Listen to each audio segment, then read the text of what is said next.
बैठे हुए हैं और यहाँ पर राहुल गांधी का विरोध किया जा रहा है।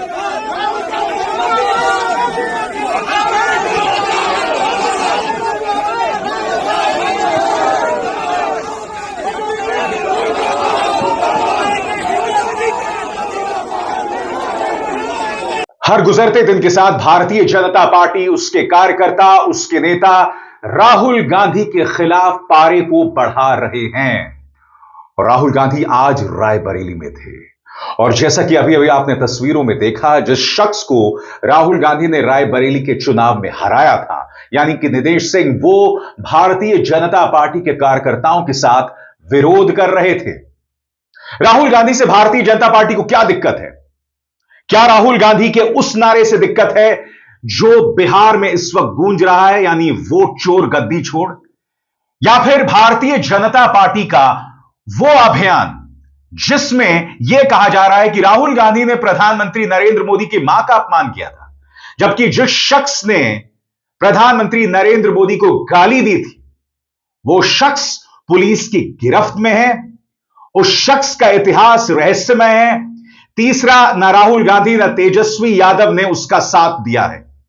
मगर हमारे सामने इतनी ढेरों मिसालें हैं कि प्रधानमंत्री नरेंद्र मोदी से लेकर भारतीय जनता पार्टी ने गालीबाजों का साथ दिया है, बलात्कारियों का साथ दिया है, व्यभिचारियों का साथ दिया है। आपके जहन में सवाल होगा कि आखिर यह खबर क्यों है? जिस तरह से भारतीय जनता पार्टी के कार्यकर्ता विरोध कर रहे हैं, क्योंकि यह सामान्य विरोध नहीं है दोस्तों, आपको समझना पड़ेगा। इस विरोध के अंतर्गत राहुल के गाड़ी पर एक किस्म का हमला किया जाता है, कार्यकर्ता उस पर चढ़ने की कोशिश करते हैं और पुलिस किसी तरह से उन्हें बचाती है। अगर यह एक आइसोलेटेड इंसिडेंट होता, यानी कि महज अपवाद होता, तो बात समझ आती। मगर आपको इस घटनाक्रम के साथ अन्य कई घटनाक्रमों को देखना पड़ेगा, जिसका मैं जिक्र करूंगा। अब देखिए किस तरह से कार्यकर्ता जो हैं वो चढ़ जाते हैं, गाड़ी पर चढ़ने की कोशिश करते हैं, और इसी गाड़ी के अंदर राहुल गांधी। मगर राहुल गांधी नहीं बौखलाए। उन्होंने कहा कि वोट चोरी करने वालों को गद्दी छोड़ना पड़ेगा, और इस नारे से भारतीय जनता पार्टी बुरी तरह से बौखला गई है। उसके कार्यकर्ता डिस्टर्ब रहते हैं। राहुल गांधी के ये दोनों बयान आइए सुनते हैं। राहुल जी, बीजेपी के लोगों ने आपका काफिला भी रुका गया है। आपका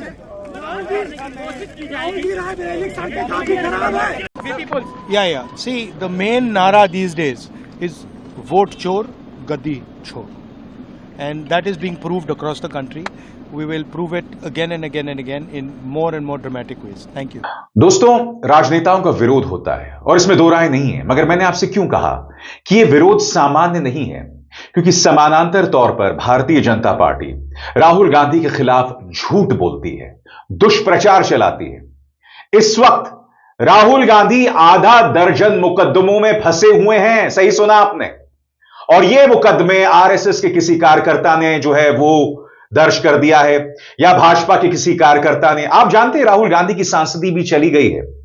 राहुल गांधी इस वक्त देश के इकलौते राजनेता हैं जिनके खिलाफ इतने केसेस दर्ज हैं, और वो आए दिन अलग अलग राज्यों की अदालतों में जाते रहते हैं हाजिरी देने के लिए। और ये जो तमाम मुकदमे हैं वो भाजपा, उनके कार्यकर्ता, आरएसएस, उनके कार्यकर्ताओं ने ही उनके खिलाफ फाइल किया है।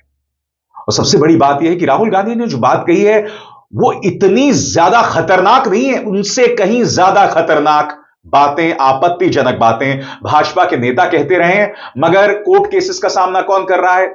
राहुल गांधी। जैसे मैंने बताया, उनकी सांसदी भी चली गई थी, और अब जैसे मैंने कहा, उनके खिलाफ प्रदर्शन जो कभी कभी हिंसा की लक्ष्मण रेखा को भी पार करते हैं। जिस तरह से उनकी गाड़ी पर यह प्रहार किया, यह बहुत कुछ कहता है दोस्तों, यह बहुत कुछ कहता है। और आज मैं कहना चाहूंगा, भारतीय जनता पार्टी आग से खेल रही है। अब कायदे से यह बात राहुल गांधी से भी कही जा सकती है, मगर राहुल गांधी जो बात कर रहे हैं वो विपक्ष के हर नेता को करना चाहिए। हां, कई बार वो तू तड़ाक करते हैं, खासतौर से जब प्रधानमंत्री नरेंद्र मोदी की बात आती है। मगर आपको समझना पड़ेगा कि राहुल गांधी का यह गुस्सा कहां से आता है, क्योंकि प्रधानमंत्री नरेंद्र मोदी ने उनकी मां सोनिया गांधी के साथ तू तड़ाक किया था, जर्सी काऊ कहा था। राहुल गांधी को जर्सी काऊ का बछड़ा कहा था, कांग्रेस की विधवा और न जाने क्या क्या कहा था। अगर आप भूल गए हैं, क्योंकि हम सबकी याददाश्त बहुत कमजोर है ना, तो आइए सुनते हैं प्रधानमंत्री ने राहुल गांधी की मां को किन शब्दों से नवाजा था। सुना जाए। हमारे देश में कांग्रेस ने ऐसी सरकार चलाई कि जो बेटी पैदा नहीं हुई, जिस बेटी का जन्म नहीं हुआ, वो कांग्रेस सरकारों के कागज पे वो बेटी की विधवा भी हो गई और बेटी के विधवा पेंशन भी मिलना शुरू हो गया। ये रुपये कौन कौन विधवा थी जो लेती थी? ये कांग्रेस की कौन सी विधवा थी जिसके खाते में रुपया जाता था? मैंने कहा था इनकी सबसे बड़ी नेता चुनाव लड़ने की हिम्मत नहीं करेगी, वो डर के मारे भाग जाएगी। और वो भाग करके राजस्थान गई और राजस्थान से राज्यसभा में आई और हुआ भी यही। और बात वहां नहीं रुकती, याद कीजिएगा, एक बच्चे ने डिसलेक्सिया को लेकर सवाल उठाया था, वो बीमारी जिससे कई बच्चे जूझ रहे हैं और कई मां बाप उस चुनौती का सामना करते हैं। एक बच्चा बहुत गंभीर सवाल पूछ रहा था, मगर डिसलेक्सिया के सहारे प्रधानमंत्री सोनिया गांधी की बेइज्जती करना चाहते थे और उनके जरिए राहुल गांधी की, तो उन्होंने यह बात कह दी। और यह अपने आप में बहुत संवेदनहीन है, क्योंकि दोस्तों यह बात आप किसी प्रधानमंत्री से उम्मीद नहीं करते हैं, मगर प्रधानमंत्री कई बार ऐसी लक्ष्मण रेखाओं को पार कर चुके हैं। सुना जाए। एंड बेसिकली हमारा आइडिया डिसलेक्सिक पीपल पे बेस्ड है। डिसलेक्सिक बच्चे ऐसे बच्चे होते हैं जिनकी लर्निंग और राइटिंग पेस बहुत ज्यादा स्लो होता है, बट उनकी इंटेलिजेंस और क्रिएटिविटी लेवल काफी अच्छा होता है। जैसे कि हम तारे जमीन पर मूवी में दर्शीन रावल का जो भी क्रिएटिविटी लेवल था वो काफी अच्छा था। तो कोई 40-50 साल के बच्चे को भी ये योजना काम आएगी?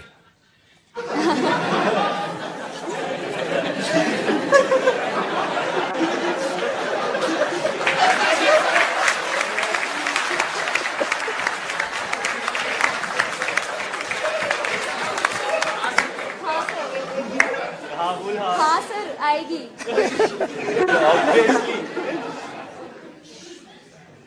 तो सर बेसिकली फिर तो ऐसे बच्चों की माँ बहुत खुश हो जाएगी।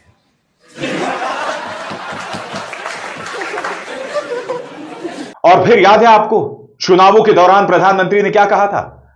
अरे मूर्खों के राजा। यह शब्दावली किसके लिए थी?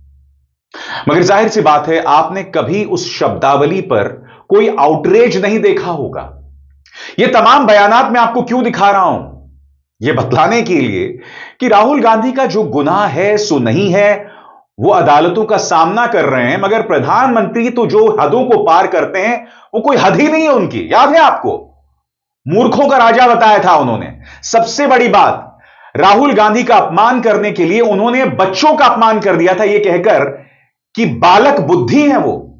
दो बयान थे, मूर्खों का राजा, बालक बुद्धि, दोनों सुनिए। एक बयान दिया गया था संसद के अंदर और एक बाहर दिया गया था एक चुनावी सभा में। सुना जाए। हमने कल सदन में यही बचकाना हरकत देखी है। कल यहां बालक बुद्धि का विलाप चल रहा था। मुझे मारा गया, मुझे इसने मारा, मुझे उसने मारा, मुझे यहां मारा, मुझे वहां मारा, ये चल रहा था। सिंपैथी हासिल करने के लिए ये नया ड्रामा चलाया गया है। मैंने सुना कल एक महाज्ञानी कांग्रेस के कह रहे थे कि भारत के पास, यहां के सब लोगों के पास made in China mobile phone होता है। एक महाज्ञानी कांग्रेस के कह रहे थे कि आप सबके पास made in China mobile phone होता है। अरे मूर्खों के सरदार, किस दुनिया में रहते हैं ये लोग। और आगे बढ़ने से पहले एक जरूरी संदेश। मेरे कार्यक्रमों के लिए आप नोटिफिकेशन का इंतजार मत कीजिए। मेरे चैनल में जाइए और खुद जाकर कार्यक्रम देखिए और रहिए अपडेटेड। और हां, ज्वाइन कीजिए मेरा चैनल। देखिए यह जरूरी संदेश। स्वतंत्र और आजाद पत्रकारिता का समर्थन कीजिए, सच में मेरा साथी बनिए। बहुत आसान है दोस्तों, इस ज्वाइन बटन को दबाइए और आपके सामने आएंगे ये 3 विकल्प, इनमें से एक चुनिए और सच के इस सफर में मेरा साथी बनिए। आपको समझना पड़ेगा दोस्तों, राहुल गांधी भारत जोड़ो यात्रा करते हैं, उस भारत जोड़ो यात्रा को लेकर कितना दुष्प्रचार किया जाता है। राहुल गांधी वोटर अधिकार रैली करते हैं, उस वोटर अधिकार रैली को लेकर भाजपा कितना झूठ बोलती है। और सबसे बड़ी बात, कोई छुटभैया नेता, कोई अमित मालवीय, कोई दो रुपल्ली ट्रोल, ये सब नहीं कहते हैं, इनके बड़े बड़े नेता बोलते हैं। कई बार स्वयं प्रधानमंत्री गलत बयानी करते हुए पकड़े जाते हैं। आपको याद है कि नहीं, राहुल गांधी ने जब भारत जोड़ो यात्रा शुरू की थी तब क्या क्या नहीं कहा गया था। पहले तो स्मृति ईरानी ने उनके बारे में झूठ बोला था। वो स्मृति ईरानी जिनका शायद Guinness book of world records में नाम होना चाहिए, राहुल गांधी के बारे में वो इतना झूठ बोल चुकी हैं कि राहुल गांधी ने स्वामी विवेकानंद का अपमान किया था, उनके सामने सिर नहीं झुकाया था। ये तस्वीर आपके सामने, फिर भी झूठ बोला। राहुल गांधी के बारे में वो इतना झूठ बोलती हैं, जबकि आपको याद होगा कि जब स्मृति ईरानी हार गई थी तब राहुल गांधी ने अपने समर्थकों से अपील किया था कि नहीं, स्मृति का अपमान करना बंद कीजिए। एक आदमी का चरित्र तब पता चलता है जब हार और जीत के दौरान उसका रवैया क्या होता है। यह खूबसूरत बात राहुल गांधी ने कही थी स्मृति ईरानी के बारे में। वो स्मृति ईरानी जिन्होंने, याद कीजिएगा, संसद के अंदर सोनिया गांधी का किस तरह से अपमान किया था, उंगली दिखा दिखाकर किस तरह से बातें की गई थी। यह सब हुआ था संसद के अंदर। मगर हां, जैसे मैंने कहा कि अपवादों को छोड़कर राहुल गांधी कभी भी उस मर्यादा का उल्लंघन नहीं करते हैं। मगर जैसे मैंने कहा ना, जब एक शख्स बार बार आपकी मां पर प्रहार करता है, अगर आपको समझना पड़ेगा कि सोनिया गांधी पर हमला करने के लिए भारतीय जनता पार्टी के नेता तमाम हदों को पार कर देते हैं। यह व्यक्ति जो एक जमाने में मेरे पसंदीदा अभिनेता हुआ करते थे, परेश रावल, इन्होंने सोनिया को बारबाला कहा था और बाद में माफी मांगी थी। भारतीय जनता पार्टी के नेता जिन शब्दावली का इस्तेमाल सोनिया के लिए करते हैं और आप आए दिन वो शब्दावली अपनी मां के लिए सुनते रहते हैं, तो आप खुद बताइए कि फिर आपका भाव क्या होगा। हालांकि मेरा फिर भी मानना है कि ऐसे इम्तिहानों में, ऐसे चुनौतीपूर्ण लम्हों में यह आपके सामने चुनौती होती है कि आप अपने आपे को, आप अपने टेम्पर को किस तरह से कंट्रोल कर पाते हैं। और कई बार हम ऐसा महसूस करते हैं कि राहुल गांधी खुद को कंट्रोल नहीं कर पा रहे हैं। मगर जैसे मैंने कहा, आप और हम इंसान है ना, we are after all human beings. हमारे अंदर गुस्सा भी होता है, हमारे अंदर अपनी असुरक्षाएं भी होती हैं, हमारे अंदर अपना डर भी होता है और वो सामने उभर कर आता है। मगर दूसरी तरफ, जैसे मैंने कहा, गालियां तो दी ही जाती हैं, अदालतों में फंसाया जा रहा है, केसेस में फंसाया जा रहा है जिसकी कोई जमीन नहीं है, और झूठ कहा जा रहा है। और यह झूठ कई स्तरों पर है। एक झूठ याद है, राहुल गांधी जब भी विदेश यात्रा पर जाते हैं, पहला झूठ तो इन्होंने यह कह दिया था कि भाई वो चीन परस्त है। अरे भाई, राहुल गांधी ने यह कहा था कि जिस तरह से चाइना प्रोडक्शन हब है, उत्पादन का केंद्र, वैसे भारत बन जाए तो क्या बुरा है। तो इसमें वो प्रो चाइना कैसे हो गए। राहुल गांधी चीनी दूतावास के साथ बैठकर कुछ दस्तावेजों पर दस्तखत करते हैं उनके अधिकारियों के साथ, उसको लेकर बवाल हो जाता है। जबकि आप जानते हैं कि आरएसएस के प्रतिनिधिमंडल, भाजपा का प्रतिनिधिमंडल चीन जाता है, अपने रिश्तों को ऐतिहासिक बताता है। और सबसे बड़ी बात, जब प्रधानमंत्री गुजरात के मुख्यमंत्री थे तो वो करीब 14 बार चाइना गए थे। क्या उनसे कभी किसी ने सवाल पूछा कि आप क्यों गए थे। झूठ नंबर 2, याद कीजिएगा, राहुल के बारे में बताया गया था और इस बार फिर वो विदेश यात्रा पर थे कि वो आरक्षण विरोधी हैं, जबकि उन्होंने ऐसा कोई बयान नहीं कहा था। उन्होंने कहा था कि भाई 50% के दायरे को बढ़ना चाहिए, फिर भी उनके खिलाफ झूठ बोला गया।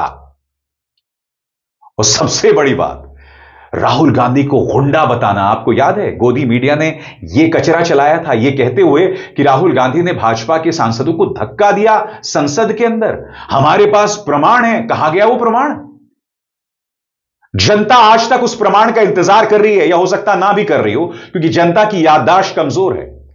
उनके सामने एक प्रोपेगेंडा चला दिया जाता है कि राहुल गांधी गुंडा है, उसने धक्का मुक्की की।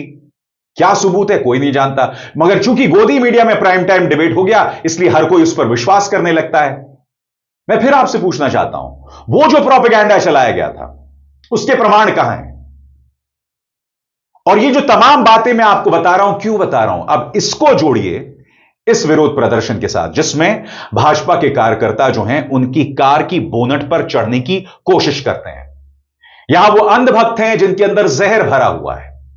सीधा सा सवाल, राहुल गांधी कई बार अपनी शीशे को नीचे करके चलते हैं, ट्रैवल करते हैं, सड़क पर चलते हैं। आपको अंदाजा है कितना बड़ा जोखिम है ये? और यह जोखिम तभी खत्म हो सकता है जब भारतीय जनता पार्टी अपनी नफरती राजनीति पर लगाम लगाएगी, क्योंकि जब तक ये चलता रहेगा, आप जो हैं विपक्ष के नेता के पीठ पर एक निशान बनाते रहेंगे, एक बुलजाय बनाते रहेंगे। क्योंकि आजाद भारत के इतिहास में किसी भी राजनेता को इतना बदनाम नहीं किया गया है जितना राहुल गांधी, शायद देश के प्रथम प्रधानमंत्री नेहरू से भी ज्यादा। और यह एक हकीकत है। अभिसार शर्मा को दीजिए इजाजत। नमस्कार।